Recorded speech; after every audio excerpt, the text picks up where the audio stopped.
éternellement ressuscité. Alléluia. Que le Seigneur soit avec vous, lui qui est Père, Fils et Esprit Saint. Amen. Bienvenue à vous en ce matin. C'est déjà le 6e dimanche après le temps de Pâques et nous sommes sur le point de clôturer ce temps de l'année liturgique avant d'entamer celui simplement de Pentecôte. Nous nous situons vraiment entre ces deux fêtes très grandes des chrétiens, Ascension et Pentecôte, et en suivant les paroles du psaume 27 de ce dimanche porte le nom d'Exaudi. Exaudi qui nous dit « Écoute Seigneur ma voix qui crie vers toi ». Alors malgré ce que nous pouvons ressentir parfois comme un silence, Dieu nous écoute et il nous parle dans notre vie. Et c'est Jésus lui-même qui a dit « Quand j'aurai été élevé de terre, j'attirerai à moi tous les hommes ». Prions avec le psaume 27 pour ce jour. Sœurs et frères en Christ, que ces paroles soient pour nous un solide roc dans notre vie. Le Seigneur est ma lumière et mon salut. De qui aurais-je crainte? Le Seigneur est la forteresse de ma vie. Devant qui tremblerai-je? Mon cœur m'a redit ta parole. Cherchez ma face. C'est ta face que je cherche, Seigneur. N'écarte pas ton serviteur avec colère. Ne m'abandonne pas, Dieu, de mon salut. Enseigne-moi ton chemin, Seigneur, et conduis-moi par des routes sûres. Ne me livre pas à la merci de l'adversaire. Contre moi se sont levés de faux témoins. J'en suis sûr, je verrai les bontés du Seigneur. Espère le Seigneur. Sois fort et prends courage. Ainsi soit-il. Nos cœurs te chantent, nos voix aimantes te célèbrent, Fils de Dieu. Je vous invite à vous unir par le premier cantique au numéro 255 dans l'arc-en-ciel pour nos internautes qui sont avec nous. Et je vous invite à vous lever si vous le pouvez pour entonner ces deux strophes.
Le psalmiste dit « Écoute Seigneur ma voix qui crie vers toi ». Sœurs et frères en Christ, n'éprouvons-nous pas des difficultés à entendre la voix de Dieu et à nous écouter les uns les autres, à vivre ensemble? Malgré ce que nous ressentons parfois comme un silence, je vous invite simplement ce matin à nous tourner vers Dieu, qui nous écoute et nous parle, chacune et chacun, là où nous sommes dans notre vie.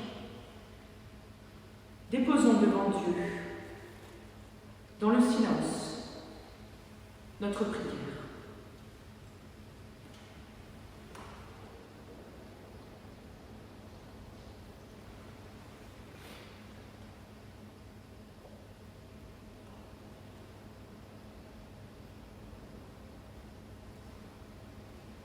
Seigneur, écoute notre âme, notre foi, la voix qui est en nous et qui a besoin de te parler.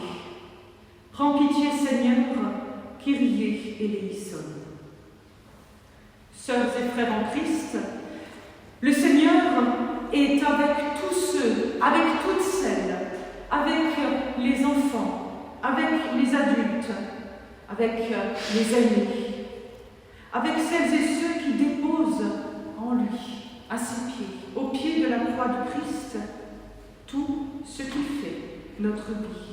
Et il entend les cris du peuple de Dieu, ce Seigneur, qui s'est donné pour chacun de nous, par amour. Sœurs et frères en Christ, que notre Sauveur vous offre son esprit, gage d'amour. Celui qui met sa confiance en Dieu et trouve sa joie en Jésus-Christ est sauvé. Amen. Nous chantons ensemble « Jésus-Christ est Seigneur » 2 fois en restant assis.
Aujourd'hui, entre l'Ascension et Pentecôte, en ce dimanche, on a l'impression qu'il ne se passe rien en fait. Mais si. Nos prières peuvent continuer à monter avec Dieu. Le Seigneur Dieu, le Père, le Fils et le Saint-Esprit, qui est avec chacune et chacun de nous dans nos vies. Prions le Seigneur avant d'entendre et de faire nôtre les témoignages de vie, les témoignages de foi contenus dans la Bible. Seigneur Dieu, nous te prions, toi qui as élevé auprès de toi ton Fils bien-aimé, pour qu'il intercède en notre faveur. Envoie sur chacun de nous ton esprit de vie, qu'il nous fortifie et qu'il nous fasse parvenir en ta présence. À toi la louange et la gloire, Seigneur, aujourd'hui et pour les siècles et les siècles. Amen. Et voici pour ce dimanche 2 extraits de la Bible. Tiens, Chantal, il y a la porte qui s'est ouverte. En fait, c'est l'Esprit qui a ouvert la porte avec le vent. Dans le Nouveau Testament, pour ce dimanche. Dans la lettre aux Éphésiens, tout d'abord, au 3e chapitre, quelques versets qui nous parlent de l'amour de Christ. C'est pourquoi je me mets à genoux devant Dieu le Père, dont dépend toute famille dans les cieux et sur la terre. Je lui demande que selon la richesse de sa gloire, il fortifie votre être intérieur par la puissance de son esprit, et que le Christ habite dans vos cœurs par la foi. Je demande que vous soyez enracinés et solidement établis dans l'amour, pour être capables de comprendre, avec l'ensemble du peuple de Dieu, combien l'amour du Christ est large et long, haut et profond. Oui, puissiez-vous connaître son amour, bien qu'il surpasse toute connaissance, et être ainsi rempli de toute la richesse de Dieu. À Dieu qui a le pouvoir de faire infiniment plus que tout ce que nous demandons, même imaginons, par la puissance qui agit en nous, à lui soit la gloire dans l'Église et par Jésus-Christ dans tous les temps et pour toujours. Amen. Et voici dans l'évangile de Jean pour ce dimanche, au 16e chapitre, il est question de l'œuvre du Saint-Esprit. Maintenant, je m'en vais auprès de celui qui m'a envoyé, dit Jésus, et aucun d'entre vous ne me demande où vas-tu. Mais la tristesse a rempli votre cœur parce que je vous ai parlé ainsi. Cependant, je vous dis la vérité. Il est préférable pour vous que je parte. En effet, si je ne pars pas, celui qui doit vous venir en aide ne viendra pas à vous. Mais si je pars, je vous l'enverrai. Et quand il viendra, il prouvera aux gens de ce monde leur erreur au sujet du péché, de la justice et du jugement de Dieu. Quant au péché, il réside en ceci, il ne croit pas en moi. Quant à la justice, elle se révèle en ceci, je vais auprès du Père et vous ne me verrez plus. Quant au jugement, il consiste en ceci, le dominateur de ce monde est déjà jugé. J'ai encore beaucoup de choses à vous dire, mais vous ne pourriez pas les supporter maintenant. Quand viendra l'Esprit de vérité, il vous conduira dans toute la vérité. Il ne parlera pas en son propre nom, mais il dira tout ce qu'il aura entendu et vous annoncer ce qui arrivera. Il révélera ma gloire, car il recevra ce qui est à moi et il vous l'annoncera. Tout ce que le Père possède est aussi à moi. C'est pourquoi j'ai dit que l'Esprit recevra de ce qui est à moi et il vous l'annoncera. Grâce soit rendue à Dieu pour sa parole, qu'elle nous éclaire et qu'elle nous fasse vivre. Amen. Viens, Esprit de sainteté, viens, Esprit de lumière. Je vous invite, avant de méditer ensemble, à chanter ces 3 strophes et le refrain, et si vous pouvez, je vous invite à le lever.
En ce dimanche, j'aimerais partager avec vous la question centrale de notre vie.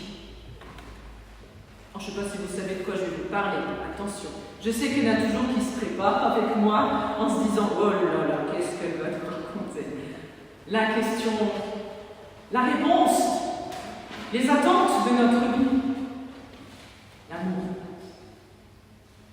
L'amour, sœurs et frères en Christ, on le prêche. Je le prêche chaque dimanche, j'essaye. Des fois, je ne sais plus quoi vous dire parce qu'il y a tellement de choses. Et en fait, on trouve toujours des ressources. La preuve à travers les chants, les cantiques. L'amour prend de telles formes. Avec Dieu, c'est en 4 dimensions. Avec Dieu, ça dépasse l'espace et le temps. Ce qui compte, d'après l'apôtre Paul, nous l'avons entendu, c'est de connaître l'amour. De pouvoir le retrouver chaque jour dans notre vie. L'amour du Christ, l'amour de Jésus, l'amour de celles et ceux qui nous entourent, de vivre une relation d'intimité avec les autres, oui, mais aussi avec le Seigneur, qui nous donne la force de vivre avec les autres, dans nos cercles d'amitié, nos cercles d'affection, nos cercles de tendresse, nos cercles amoureux. Oui, Dieu veut rester présent dans tous ces lieux. Le Dieu Père donne de la force. Il ne la donne pas seulement de lui-même, mais par et grâce à l'Esprit. L'Esprit de vie et de vérité, nous l'avons entendu, et le Christ révèle l'amour véritable. L'amour du Christ se déploie en 4 dimensions, infiniment au-delà de notre espérance. Il est inutile donc de nous limiter dans nos désirs. On le fait souvent. On le fait tout le temps, non? Se limiter dans nos désirs, dans les choses que nous aimons, sans parler forcément je sais pas, ça peut être désirer quelque chose de simple, je sais pas, pensez à la dernière chose dont vous avez tellement eu envie, le truc de la semaine. Moi personnellement, c'était encore une fois du chocolat. Voilà, j'ai épuisé mon stock et j'avais tellement envie encore d'une tablette et en ouvrant ce placard hier soir, c'était foutu, il y en avait plus. J'aurais pu en manger d'autres, non, parce que ça n'allait pas, c'était pas celui-là.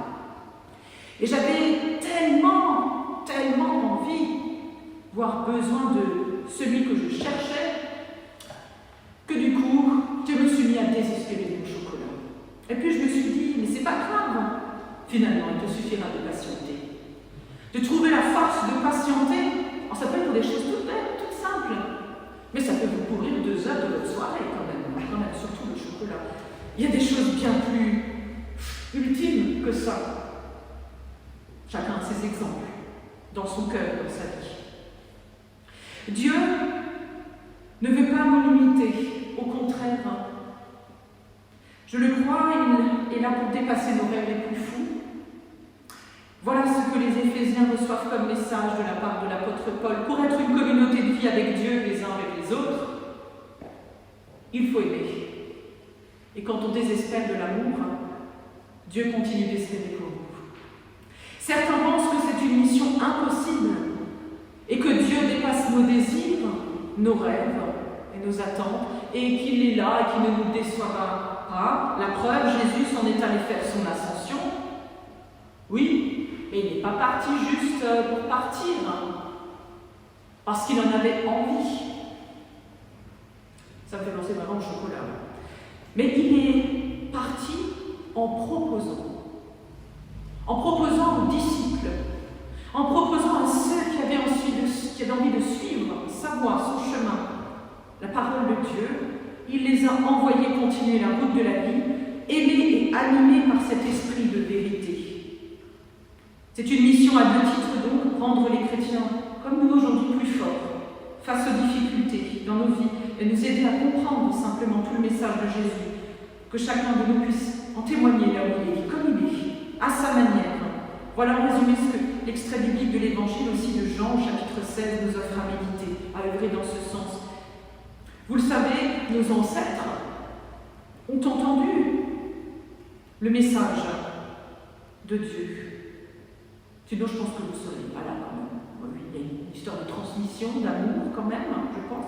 Pensez à celles et ceux qui vous ont transmis l'amour de Dieu. Dieu lui-même, oui, mais des êtres humains aussi. Des gens qui vous sont chers. Des gens qui, eux aussi, ont tourné leur regard, j'ose le mot, sais qu'il y en a qui ont du mal avec celui-là, mais j'ose le mot, qui se sont convertis à Dieu, pleinement, qui ont accepté simplement avec confiance un amour qui n'était pas plus à même de comprendre que nous le sommes aujourd'hui, qui nous dépasse, qui nous envahit et qui vient tout chambouler des fois dans nos existences. Paul exhorte d'ailleurs, il le dit, que le Christ habite dans nos cœurs par la foi, et il demande que nous soyons enracinés et solidement établis dans l'amour. Il ne nous demande pas d'être solidement établis sur terre, et pas seulement de bosser, etc. Donc je ne m'emporterai pas aujourd'hui sur le boulot, bref. Mais nous-mêmes, comme individus, nous avons entendu, pas de la bouche de Paul, on est d'accord, mais de celle de nos parents, celle de nos grands-parents, celle d'amis, d'autres témoins de la foi, de pasteurs, de laïcs, d'enfants, d'étrangers aussi. Nous avons entendu cette surprenante bonne nouvelle, selon laquelle Dieu s'est fait proche de nous qui étions loin de lui. Nous l'avons non seulement entendu, mais aussi reçu et écouté avec plaisir. Ça nous a touchés. Quelque chose nous a touchés. Et nous l'avons reçu aussi avec humilité et simplicité, en toute confiance et liberté. Et aujourd'hui, nous faisons pareil, à notre tour, comme nous pouvons. Alors je sais, on se déçoit beaucoup aujourd'hui, aussi mutuellement en Église. On se déçoit aussi beaucoup parce que, forcément, quand on est 25 à l'Église le dimanche, on a limite envie de péter le champagne, tellement on a l'impression qu'on est nombreux. Alors vous imaginez, alors quand on est 10 déjà, on est plus que la semaine dernière. Mais si vous êtes 10, si vous êtes 3, vous êtes déjà les 3 qui croient. Et il y en a tellement d'autres qui croient et qui ont besoin que vous croyez vous. Il nous faut donc être des bouches qui parlent à d'autres, à notre tour, des témoins, des imitateurs de Paul, et il nous le demande souvent dans ses lettres. Je ne suis pas toujours d'accord avec ce qu'il dit, surtout au sujet des femmes. Je pense qu'on est d'accord, mesdames, il y a une manière particulière de dire les choses. On pourra revenir dessus un jour. Mais il nous demande souvent dans ses lettres quelque chose, que le message que lui prêche à ses communautés, comme ici aux Éphésiens, eh bien, c'est nous qui l'avons entendu, c'est à nous maintenant qu'il revient aussi de le prêcher, quelle que soit notre place au sein de la communauté chrétienne, au sein du peuple de Dieu, quel que soit le lieu, quelle que soit l'émanation ou l'instant où nous nous trouvons, à notre manière avec nos mots. Un pasteur que je suis vous dirait, j'emploierai un vocabulaire adapté, mais à d'autres moments, on peut très bien parler et vivre cet amour de Dieu bien différemment. Les conseillers presbytéraux, j'en suis sûre, peuvent le témoigner, sinon pourquoi sont-ils conseillers? Et vous, chers paroissiens, chères paroissiennes, vous y croyez encore? Pourquoi vous y croyez encore? Pourquoi vous croyez encore en Dieu? Comment ça se fait? Qu'est-ce qui vous anime? Qu'est-ce qui nous anime? Comment osons-nous croire encore aujourd'hui, quel que soit notre âge? Nous sommes tous capables de comprendre, avec l'ensemble du peuple de Dieu, combien l'amour du Christ est large et long, haut et profond, comme dit la Bible, et que cet amour nous dépasse, et qu'il peut remplir notre vie d'une joie différente de nos joies humaines, et de confiance pour tenir bon quand tout va mal. Il y a deux manières de vivre la chose pour faire rayonner cet amour de Dieu. C'est deux pistes. Et ce n'est pas de la grosse théologie, ce n'est pas mon truc de faire des gros trucs comme ça. Mais la première, la plus classique, la plus facile, c'est tranquille, je vous le dis. C'est cool, c'est très cool. C'est aussi la version la moins embêtante pour chacun de nous, mais peut-être aussi la moins motivante. C'est de confier à ceux qui en ont envie, qui s'y sentent appelés et qui ont vocation, c'est de leur confier la charge de redire cette bonne nouvelle de l'universalité du salut offert gratuitement à tous les peuples. Que c'est à eux de prêcher l'amour de Dieu aux autres. Il s'agit donc là d'aller vers d'autres, comme Paul est allé vers les Grecs, d'Asie, puis d'Europe, et jusqu'à Rome, d'autres. Tous ceux qui l'avaient précédé, en fait, de là, d'autres sont venus jusqu'à nous. Aujourd'hui encore, vous le savez, il y a des peuples, il y a des gens qui ne connaissent pas, ou qui n'ont jamais entendu cette bonne nouvelle. Il y en a encore aujourd'hui des peuples qui ne connaissent ni la largeur, ni la longueur, la profondeur et la hauteur de l'amour du Christ. Ils ne sont pas plus minables, ou heureux, ou malheureux que nous, ils n'ont pas moins de mérite, non. Ou plutôt, nous n'en avons certainement pas plus qu'eux. Ils ont des systèmes de croyances qui ne masquent pas mieux leur peur que nos propres idoles qui masquent les nôtres. Nous leur devons l'évangile que nous avons nous-mêmes reçu un jour, parce que cet évangile n'est pas tombé du ciel. Il a été vécu par des hommes et des femmes venus d'horizons et de croyances qui n'étaient pas du tout dirigée vers Christ. Notre propre participation, elle passe donc par quoi? Intérioriser, ça veut dire faire nôtre ce qu'on entend. Et quel est l'outil? C'est pas une fin en soi, l'outil dans nos mains. Ça, on peut le faire même sans se toucher mutuellement, c'est la prière, joindre nos mains. C'est là notre propre mission. Mais celle-ci ne se limite pas à cela, cette mission. Elle peut aussi se décliner d'une autre manière, très logiquement complémentaire. C'est l'autre piste, la deuxième. Moins facile, je vous l'accorde, plus impliquante. Alors, elle va un petit peu plus vous fatiguer, mais elle sera plus directement réjouissante. Si vous l'avez déjà testé, ça devrait vous convenir. Soyons logiques. Tout simplement. Logique. Reconnaissant que si nous ne sommes pas appelés à être les seuls destinataires du message de Dieu, pourquoi priverais-je les autres de ce que moi j'ai reçu? Pourquoi? Et pour cette mission-là, il n'y a pas d'organisme qui puisse se contenter de mon porte-monnaie, de ma prière. Il n'est pas ici question de social, mais d'intimité et de spirituel. C'est tout à côté de moi, généralement, vous et moi, que nous constatons, que nous voyons, que nous vivons avec des hommes et des femmes qui ne se sentent pas dignes, qui le elle n'est pas digne de rien. On les connaît bien, on les connaît très bien, des fois même. Celui ou celle qui n'est pas digne d'honneur, qui ne se sent pas digne d'honneur, qu'elle justement nous n'attribuons pas d'honneur, qui ne se sent pas reconnaissant, celui ou celle qui ne se sent pas à sa place. Quand je lui adresse la parole, ni même un regard, vous savez, celui ou celle qui vous fuit, comme ça, ah, ça vous est déjà arrivé, hein? Moi aussi ça m'arrive. Celui ou celle qui fait peut-être partie de ma famille, eh oui. Celui ou celle qui fait peut-être partie de mon village, de mon quartier, peut-être a-t-il ou été un jour assis sur ces mêmes bancs que vous. Mais lui ou elle ne se sentait pas digne d'y rester. Reconnaissant ces témoignages donc, deux manières indissociables de vivre notre relation et notre vie de chrétien avec Dieu, deux modes d'existence inséparables pour l'Église où qu'elle soit, là où nous nous rassemblons comme nous sommes, avec tous les boulets de nos vies et avec toutes les choses et les espérances que nous voulons, que nous désirons, eh bien l'Esprit du Seigneur sera toujours à nos côtés. Et nous serons ainsi remplis de toute la richesse de Dieu, dit la Bible. Nous en sommes capables, vous en êtes capables par la foi. Gardons confiance, gardez confiance, car il y a tant à vivre, à œuvrer pour dire la reconnaissance et notre témoignage d'amour de Dieu à Dieu et aux autres. À nous donc de nous lancer toujours à nouveau en laissant agir en nous l'Esprit Saint. À celui qui peut, par la puissance qui agit en nous, faire infiniment au-delà de tout ce que nous demandons et pensons. À lui soit la gloire, sœurs et frères en Christ, dans l'Église et en Jésus-Christ, de génération en génération et au siècle des siècles. Amen.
Sœurs et frères en Christ, je vous invite maintenant à nous unir dans la prière d'intercession et dans celle du Notre Père.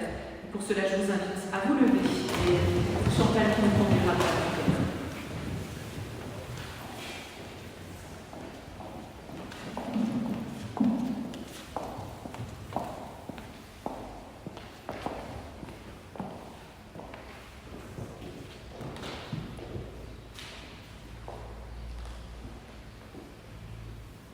Prière d'intercession. Jésus-Christ, tu as répondu sur tes disciples l'Esprit Saint reçu du Père. Conduis-nous par ce même Esprit. Tu nous envoies annoncer ton pardon. Rassemble-nous dans l'unité. Tu as promis que l'Esprit nous enseignerait toutes choses, éclairerait notre foi. Tu as promis l'Esprit de paix, renouvelle la terre dans la paix. Tu as promis d'envoyer l'Esprit de vérité, donne-nous de connaître ton amour. Seigneur, ton Esprit emplit l'univers et habite chacun de nous. Donne-nous le courage d'être tes témoins.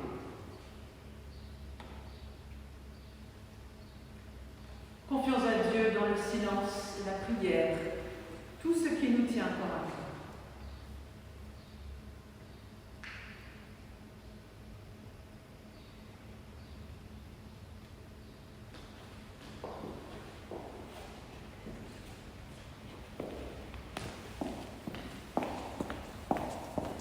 Seigneur, accueille nos prières, accueille tout ce que nous te confions.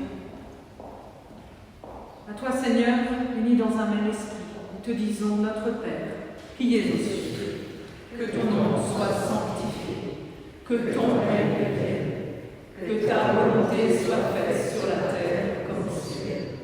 Donne-nous aujourd'hui notre pain de ce jour. Pardonne-nous nos offenses, comme nous pardonnons aussi à ceux qui nous offensent. Et ne nous laisse pas entrer en tentation, mais délivre-nous du mal. Car c'est à toi qu'appartiennent le règne, la puissance et la gloire, pour les siècles des siècles. Amen. Je vous invite simplement à rester debout, car nous allons ensemble terminer ce temps de culte. Mais avant de chanter le dernier cantique, qui va être funky, nous avons quelques annonces. Oui, on est un peu debout, ça va. Un peu fini. Nous nous retrouverons dimanche prochain pour le culte à 10h. Ce sera à Mertvillers pour la Pentecôte, déjà, ça y est. Je suis déjà en train de me dire que c'est bientôt Noël, figurez-vous. Donc, vous voyez, Pentecôte arrive, je vous précise, je sais. Voilà, nous aurons la joie d'accueillir au baptême la petite Lina, l'entourant de notre affection. C'est une très grande joie pour nous d'accueillir une nouvelle baptisée. C'est aussi une très grande joie la veille d'accueillir en live, en présentiel. Je suis vraiment très heureuse. Partageons ensemble cette joie de nos jeunes catéchumènes qui pourront retrouver le foyer paroissial pour vivre une matinée de caté en présentiel. Ça fait un bail, on n'a pas pu, on a fait tout le temps en vidéo, mais je peux vous dire qu'au bout d'un moment, on a envie de se voir. Donc on est de nouveau autorisé à partir de mercredi prochain. Donc on est très reconnaissant pour ça. Nous aurons la grande tristesse d'accompagner mercredi, ici même dans notre église à 14h30, notre petit frère en Christ, Maxime Dame, qui nous a quittés vendredi à l'âge de 4 ans et 9 mois.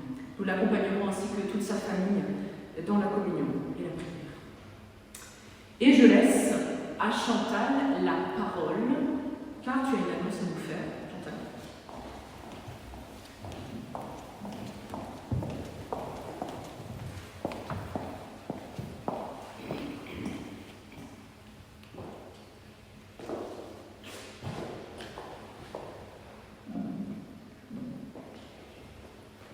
Je m'adresse spécialement ce jour de dimanche à M. Dorer Michel et à Mme Dorer Suzanne. Nous avons le plaisir de vous présenter nos meilleurs vœux à l'occasion de vos noces de diamant. Nous vous souhaitons joie, santé et avec la bénédiction de la paroisse. Nous vous souhaitons une très belle journée entourée de votre famille. Et nous vous souhaiter joyeux anniversaire.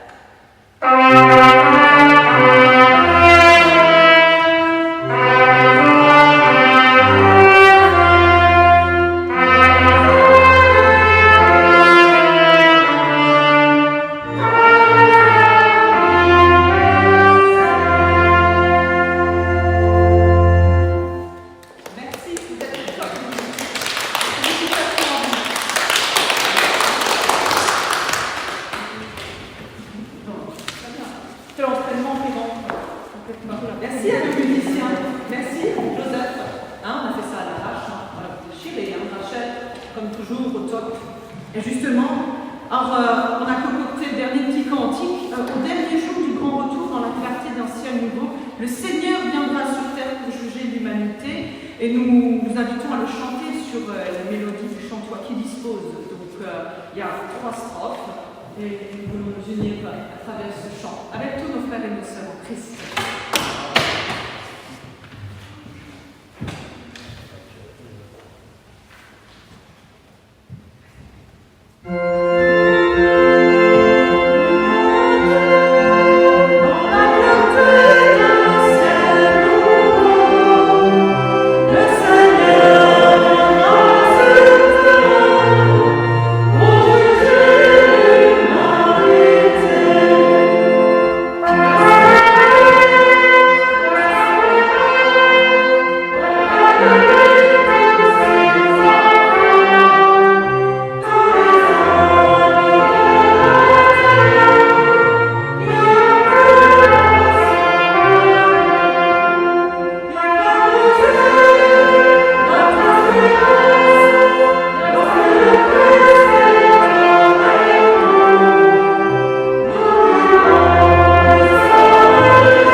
Que Dieu, qui est Père, Fils et Esprit Saint, soit avec vous, qu'il vous bénisse, qu'il vous garde dans vos vies et qu'il vous envoie sur des chemins chaque jour nouveaux avec sa présence, accompagné de tout son amour. Amen. Un très bon dimanche à vous. Portez-vous.